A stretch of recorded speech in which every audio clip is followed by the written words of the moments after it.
Well, it's a true honor to be with all of you here tonight, and so many new friends that I was able to meet who are coming in to the ballroom here.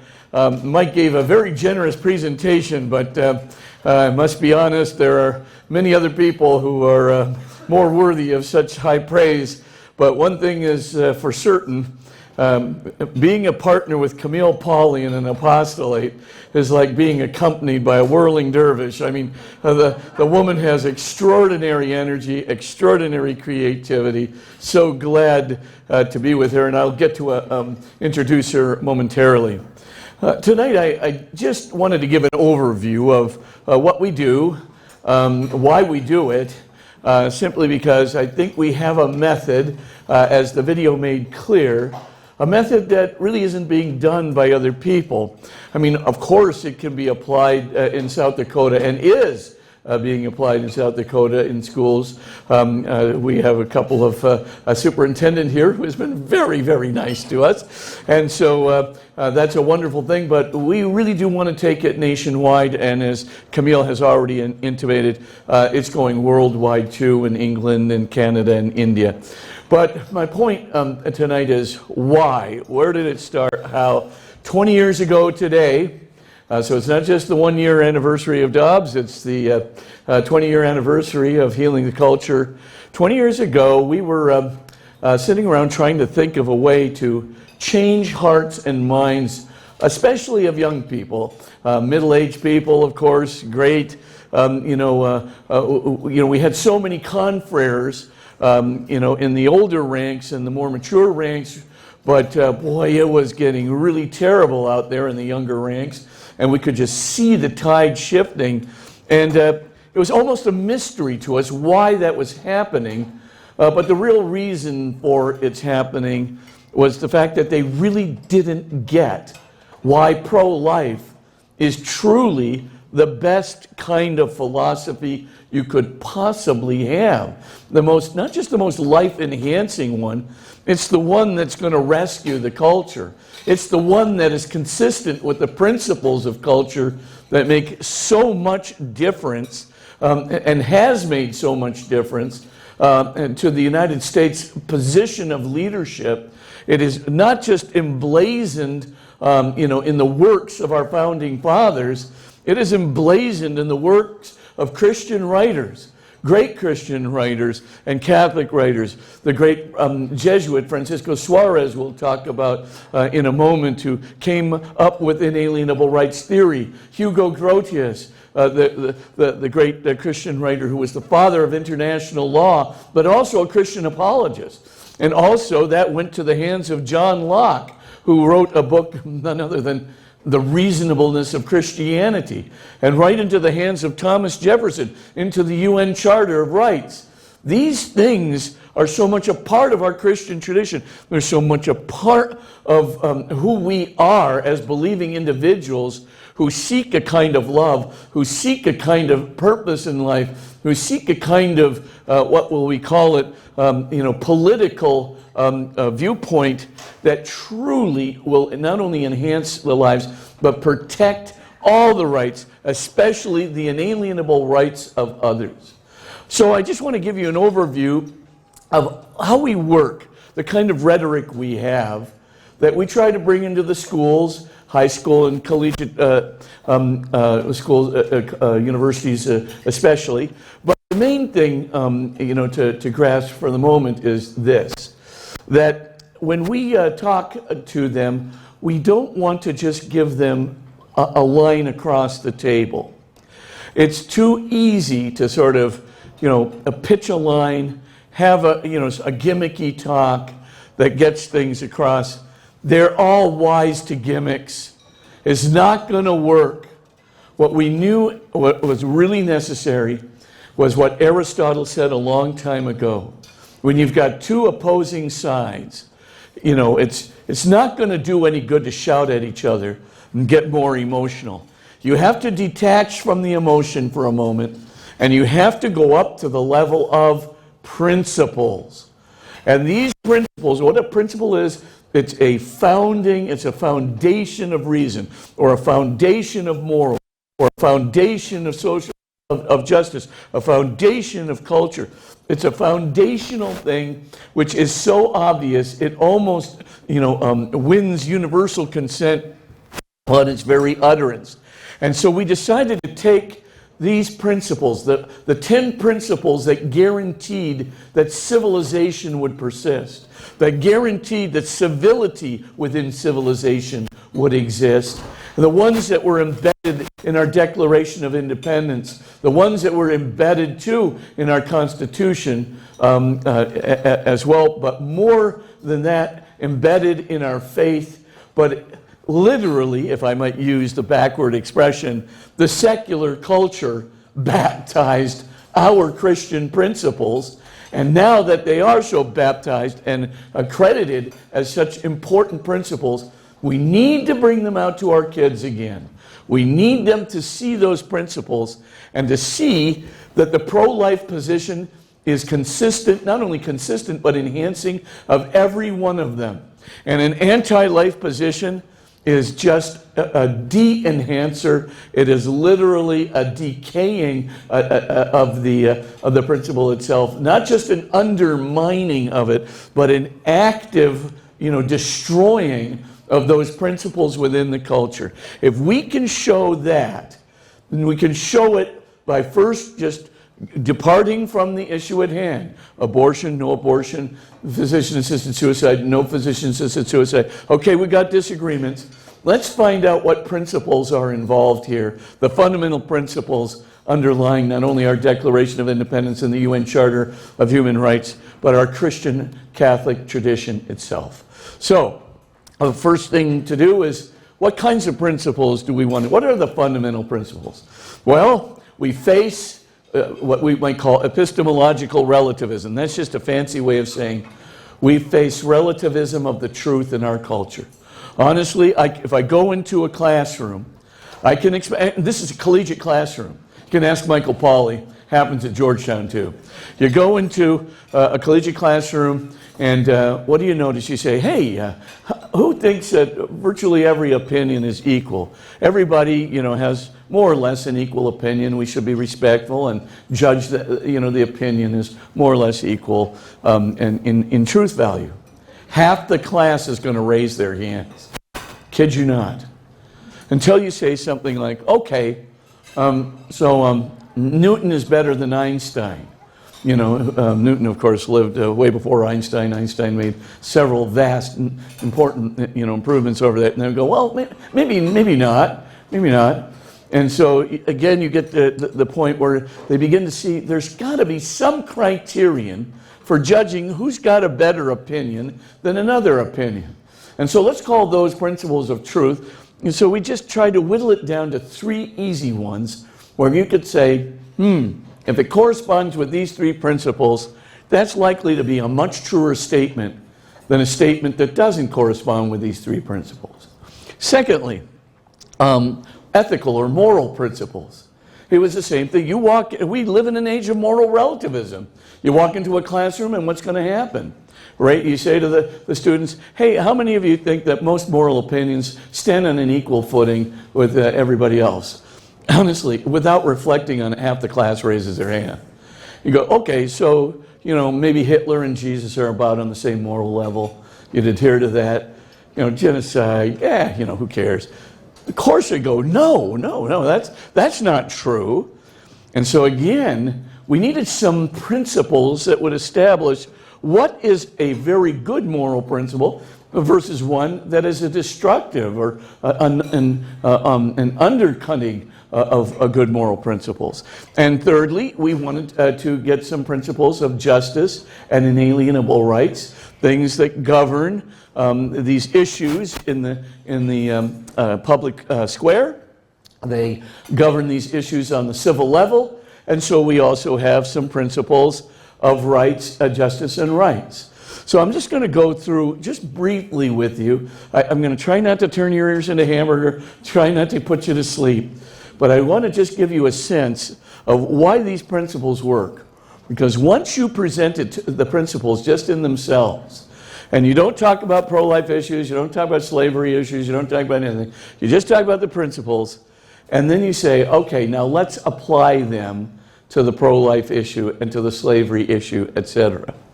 Boy, does it open up eyes. For the first time, these students know there are some viewpoints that really undercut these 10 civilizing principles, these 10 principles that guarantee harmony or some form of harmony and peace within the society, rather than the principles that would undermine the society. So let's just take a look at quickly, what are the 3 principles that we use for truth? Well, objective evidence. That's always a good principle. We ought to have evidence that everybody in this room can pretty much affirm. That's our ground. That's what we need. And if we do have such evidence, and everybody affirms that, yeah, that's the case, and this really undergirds one truth rather than another truth, then we should acknowledge the one that is undergirded by this truth. We should acknowledge it. This is truth. The other one is not. So, for example, in the pro-life movement today, there's just no question. Today you can see that we have a positive proof, a scientifically demonstrated proof, that the human genome is complete, it's unique, it's uniquely human, and at the moment of the single-celled zygote, whether it's attached or it's unattached, it makes no difference. That is a complete human genome of the physical embodiment and the physical characteristics of a person. Nothing's going to be added. Number 2, the human zygote itself. That one single cell is going to be the origin and the unity of every single cell in our bodies throughout the rest of our lives. Nothing is going to be added. It is an indisputable fact on the basis of objective scientific evidence. It is indisputable that single-celled zygote is a substantially whole human being. Nothing will be added to it that would change its substantial humanity throughout the course of its existence. Yes, it will undergo cell divisions, but it'll be cell divisions that are based on the zygote and based on the genetic code that tells how those cell divisions are to occur. All of the things that are added are mere accidental changes. They're just the playing out of the development that has already been programmed into this human zygote. So you look at this for just a moment, and who is going to, there's not a reputable, today, there's a very excellent series of studies that have been done in professional biologists. In the study of 9,800 professional biologists internationally, 96% said, indisputably, the beginning of a new, unique human life, substantially whole human life, is fertilization/conception. That's not me, that's the biologists. It's no longer possible to deny the objective fact that the evidence points to. If our kids just see this for a second, they're going to say, well, wait a minute, maybe the truth is on their side.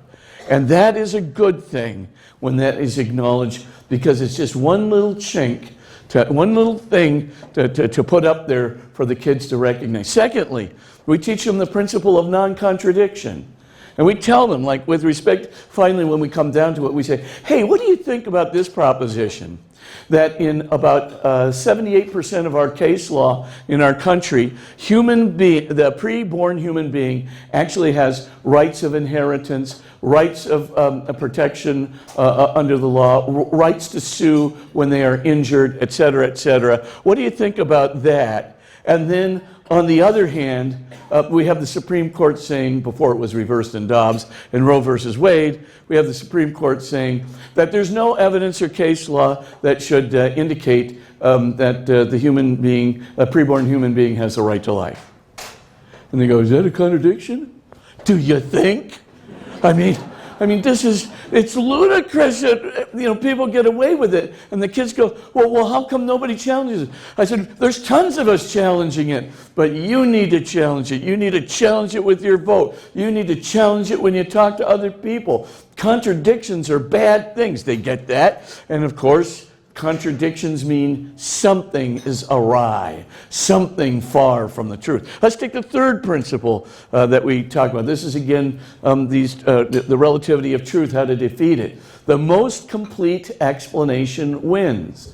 The hypothesis, the theory which explains the most facts, is better than one that explains less facts. And so, of course, we can see that the pro-life position for sure explains all of the scientific facts about the human genome, about the human zygote, about the development of the human fetus. We can see it again and again and again and again, that the most complete, the one explanation that explains everything. And by the way, there's a wonderful thing you can get off the Supreme Court website for the Dobbs decision. There's a breakdown of the United States biologists where they say, well, what would you prefer to fertilization, conception? And then it goes through and it says, well, how about the first heartbeat? Well, the first heartbeat might be a good thing, but it's absolutely a relative thing. It doesn't get us to an objective stance. It doesn't explain the humanity, the substantial wholeness of the humanity of the zygote prior to that first heartbeat. It's radically incomplete. And other people will say, it's something else, etc. But if we can just take these principles, which we do in our high school and college curricula, which we present to them and just show them, the pro-life position is not just a more logical one, it's a more complete explanation. It's one based on much better objective evidence. And at the end of the day, it is not flawed by contradictions within the logic. And so that's a good deal. And kids are starting to get it. They start to get it. Now we start doing a shift and we go to moral principles. And one of the moral principles that we have is the most fundamental principle of all. It's called the principle of non-maleficence. Now that is a fancy way of just talking about the silver rule. The silver rule is the one with the knots. Do not do unto others as you would not have them do unto you. Don't do a harm to others that you don't want done to you. It's pure ethical minimalism. It's the basis for the minimum of justice. Don't do unnecessary harms to others, and if a harm is not necessary, is unavoidable, then minimize it. Now, if that's not an unreasonable thing, you put it out to the class. Well, does everybody in the class agree? Well, yeah, but somebody might disagree. Just use humor. Just say, well, if you have a friend who really thinks that they need to do you unnecessary harm in order to be happy in life, run, Bambi, run. And they go, well, I guess that's right. That probably is not a guy I'd want to hang around with. He's fundamentally unjust. Get out of there. That's the key point. But they get it. They start, getting it. And you start to see that principle, and you can say, whenever you see a completely unnecessary harm, and what could be a more unnecessary harm than an abortion? Why would you cause the death of an innocent person when you might make a case for the life of the mother is threatened, but then you can use the principle of double effect to address that problem. But if you're not dealing with one of these hard cases where double effect comes into play, then what you're dealing with is basically, why would you do this unnecessary harm? What's the worst harm you can do to somebody? Kill them. Why would you kill that person who is an innocent, who is not threatening you, who is not doing anything to you except being an inconvenience at a time when utilitarian hedonism has found its ascendancy? Nothing. The victim of cultural depravity, really. But at least the kids get it. Okay, that's not so good. And then we get, I'm going to skip the principle of double effect right now, but it's a very important principle to get in ethics, and we do go over it with the kids. But right now I'll just get to, the principle of full personhood. And this principle came about with a guy by the name of Bartolomé de las Casas. And the kids are always interested in the slavery issues and things of that nature. So it makes a great foil to learning the principles besides, just the abortion issue.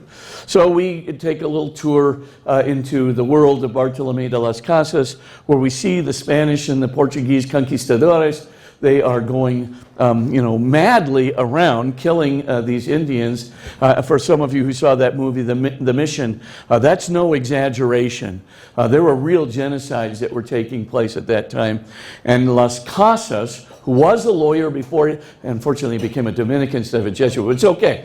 I mean, he still had a very good thought on the subject. But the thought is he became a Dominican friar, and then he wrote this book and publicly debated Sepulveda in the Spanish court to say, hey, you've got it wrong.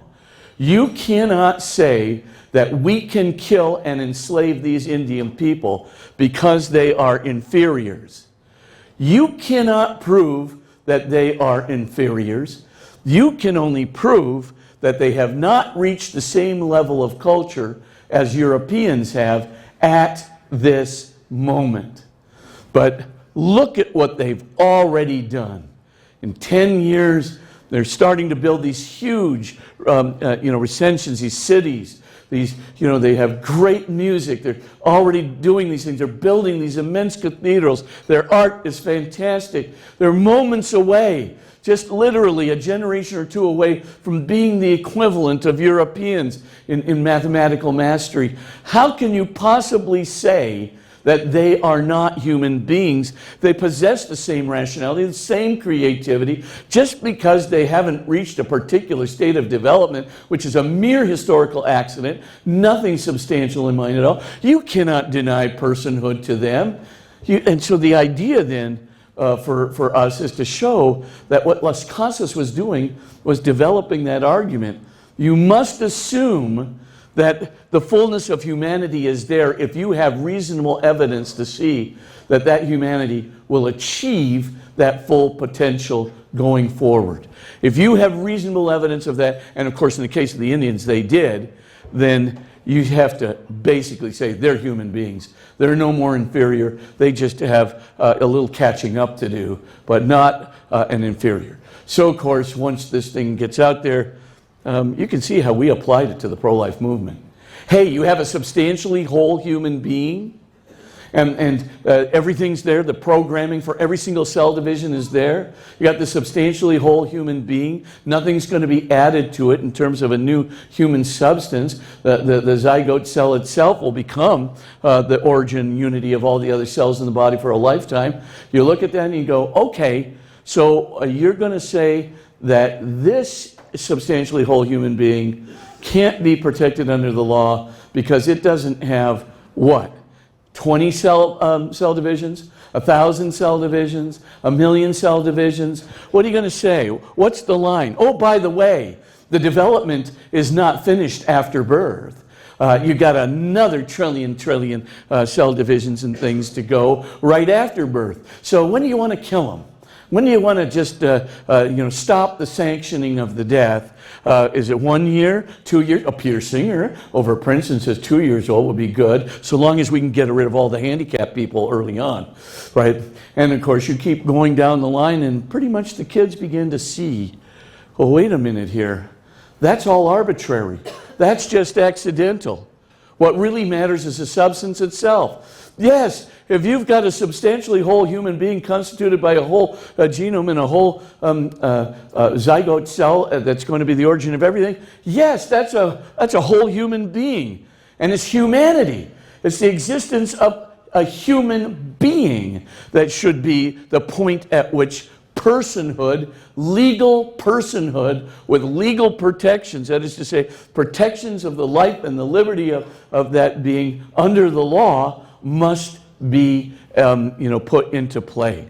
And so again, if we don't attach personhood to human life and human existence, rather attach it to how many cell divisions, how old it is, how developed it is. So you want to kill people all the way up until about 21 years of age, when they finally start moving away from growth and development down to their older age. Is that what you want to do?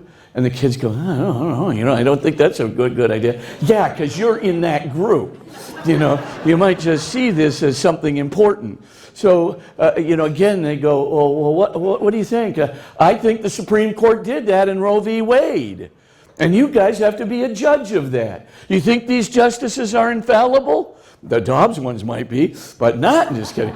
But no, the Roe v. Wade justices were not infallible. For all intents and purposes, they pretty clearly said, well, there's doubts as to when human existence begins. Ask some biologists, they say this. Ask some philosophers, they say that. Ask some theologians, they say different things. And as long as there's doubts, well, we just can't protect human life. And the kids already get it. Okay, I'm going to move a little faster. The kids already get it. So the main thing that we want to do is to say that was flawed reasoning.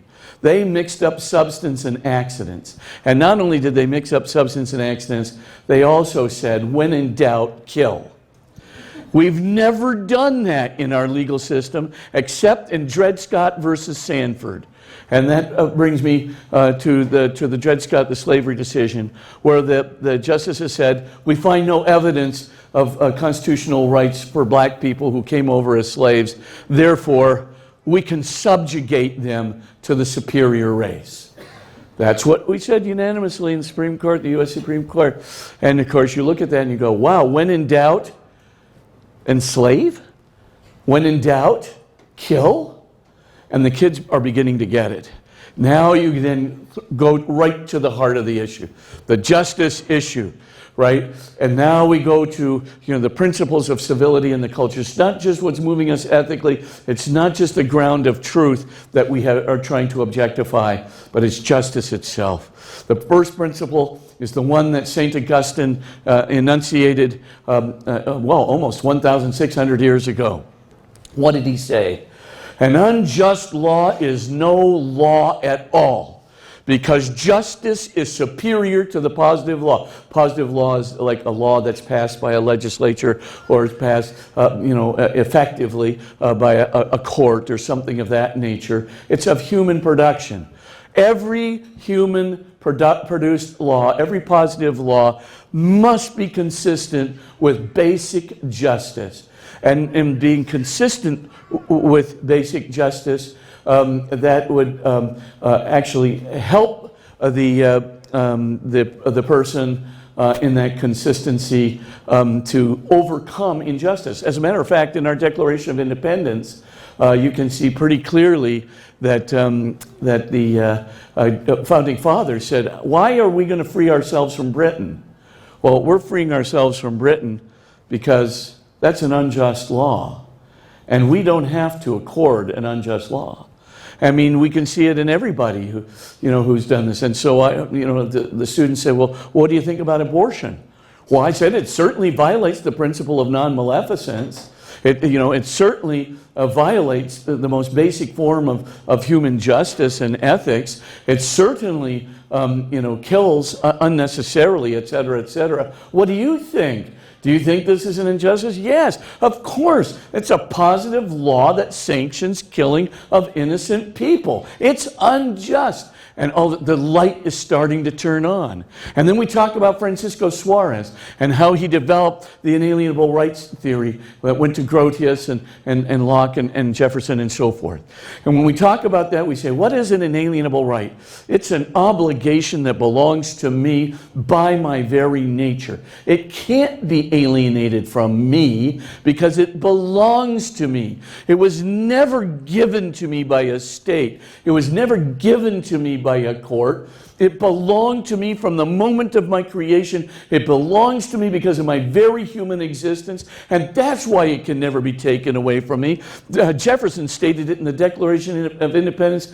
He said it so easily. He just simply says, we hold these truths to be self-evident, that all, he said men, but now of course we know what that term means inclusively, were created, were endowed by their Creator with the inalienable rights of life, liberty, and the pursuit of happiness. You look at that, that is a piece of artistry, legal truth. in the most succinctly stated fashion imaginable. And the reason that the inalienable rights do not show up in the Constitution is because the Constitution declares rights by a civil body. So our good, freedom of speech and freedom of press and so forth and so on, all these things are declared into existence by the state, but the state could declare them out of existence. And so the founding fathers of this country didn't want inalienable rights even to appear as if they were declared into existence by a civil body. They're given by the Creator. We know this self-evidently. We don't need a state to declare them into existence because they belong to every human being by their very nature. Now they get the idea of what an inalienable right is. And then we get to the heart of the matter. Let's look at the logic of Dred Scott that denied, African Americans, denied them their freedom. Basically, thank you. Basically, they said to the court and to the people of the United States, we didn't find any evidence in the Constitution that black people have civil rights. Therefore, they don't. Therefore, you can subjugate them to the superior race. Now, those two therefores are just dead wrong. They forgot inalienable rights. The very thing in the Declaration, the very thing that justified our revolution, the very thing that became the heart and the soul and the center of our culture and the founding fathers, forgot them entirely.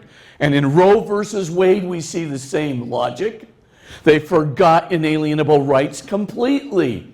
They acted as if the only kind of rights that were there were constitutional rights declared into existence by that body, the Constitutional Convention. And finding that it didn't seem to be the case, even though there's court precedents everywhere present to the contrary, finally they say, well, therefore, again, in doubt, go ahead, we'll sanction killing. It's okay. Kill the preborn innocent. We'll figure it out later. That gets the kids. The third thing, they get it. This is another principle, and that principle is the hierarchy of rights. You'll always notice from the time of Suarez through Grotius, Locke, the Declaration of Independence, the UN Charter, you'll always notice that life precedes liberty, liberty precedes property, and precedes the pursuit of happiness. Why is that? Because of what we call the necessity criterion. The necessity criterion just simply states this. If one right is necessary for the very possibility of another right, then the right which is necessary must be higher. It must be a higher right than the other one. Pretty clearly then, we can see that is life necessary for the very possibility of liberty? Sure, because if you're dead, your liberty rights are a moot question. So, very clear. The same thing with property rights, right? Can a white man's property right be more important than a black man's liberty rights? No, because the liberty rights are by definition, according to the necessity criterion, they're higher than property rights. If I say to you, oh, Camille, you can own all the property you want, but I get to own you. De facto, I own all your property too. Of course, it's necessary. Now we get to the kids and we say, okay, well, what do you think about this? And the kids go, oh, so the privacy rights of a woman can't outweigh the life rights of a human being? Uh-huh. And if you want to violate that hierarchy, well, then you can just join the slave traders, back in 1854, and you can go ahead and be on the side of Dred Scott versus Sanford. You can say the property rights of white people outweigh the liberty rights of black people. You just violated the hierarchy once, you may as well violate it again.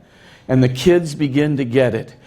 Going right down the line, we show, you violate this in Roe v. Wade, take a look at the same violation in Dred Scott versus Sanford that justified slavery. Go right down the line. Principle of justice, the principle of inalienable rights, the principle of the hierarchy of rights. You can see all the violations right and left in both documents. And then comes the crucial question.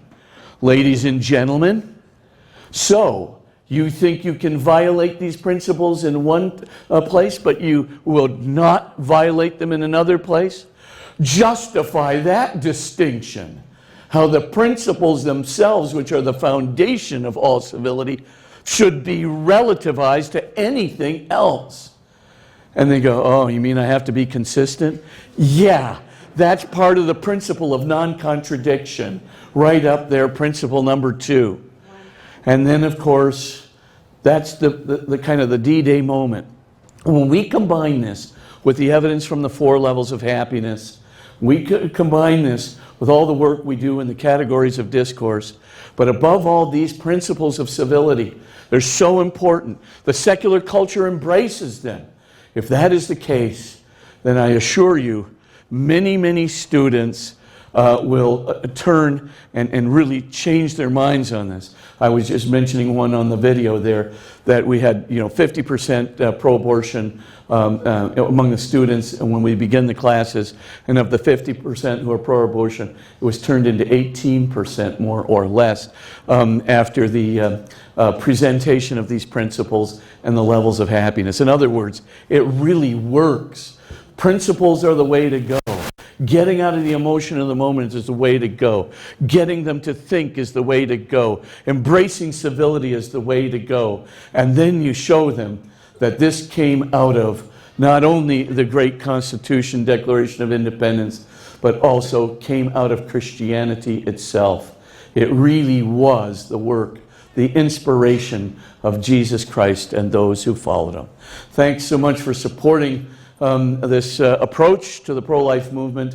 As I said, I think it does really work, but above all, it gets us out of the emotion, back to thought, back to principle, back to the true manifestation of the heart in the most complete explanation that we can gather.